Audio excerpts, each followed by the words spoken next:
తిరగకుండా అటు ఇటు తిరగకూడదు, మాట్లాడకూడదు. ఎప్పుడు మనం మాట్లాడుకునే మాటలేనండి. కానీ వాక్యంలో జీవం ఉంటుంది. ఆ జీవం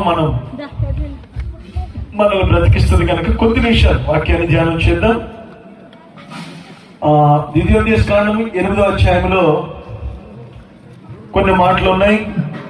ఆ మాటలను మనం ఇప్పుడు ధ్యానం చేద్దాం. యేసు ప్రభువారిని ఇప్పటి వరకు అన్నయ్య సాక్ష్యంలో చెప్పింది ఏంటంటే, నేను ఒకప్పుడు విశ్వసించి నమ్మాను, కానీ దానికి తగిన క్రియలు లేవు నాలో. ఆ తర్వాత నేను భయంకరమైన బాధలోకి వెళ్ళిన తర్వాత ఆ మరణంలో నేను ప్రభువును స్తుతించాను. ఇక మీదట నేను లోకం వైపు చూడను. మేలు చేయి కోరిక కలదు కానీ కీడు కలిగింది. ఆ కీడును బట్టి నేను ఎంతో భయంకరమైన బాధను అనుభవించాను. కనుక దేవుడు నన్ను మరణం నుంచి విడిపించాడు అని చెప్పాడు. ఇప్పుడు మనల్ని దేవుని నమ్ముకున్నటువంటి ప్రతి ఒక్కరిని కూడా దేవుని యొక్క ఆలోచన ఏంటంటే, మనం చాలా కష్టపడ్డాము.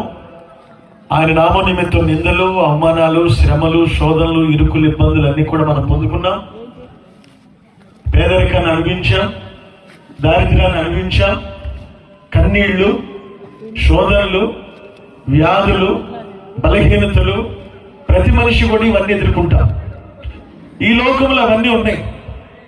తల్లి గర్భములో పుట్టక మునుపు మనకి ఈ లోకం ఉందని తెలియదు.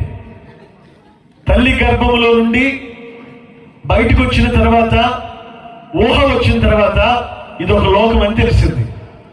అయితే ఈ కళ్ళు తెరిచిన తర్వాత కొంతకాలం బైబిల్ సంబంధమైనటువంటి ఆయుష్ చూస్తే 70-80 సంవత్సరాలని రాయబడింది. ఇప్పుడు కాలంలో 70 అధిక బలం ఉంటే 80 సంవత్సరాలు బ్రతుకుతాడని బైబిలే ఆయుష్ గురించి చెప్పింది.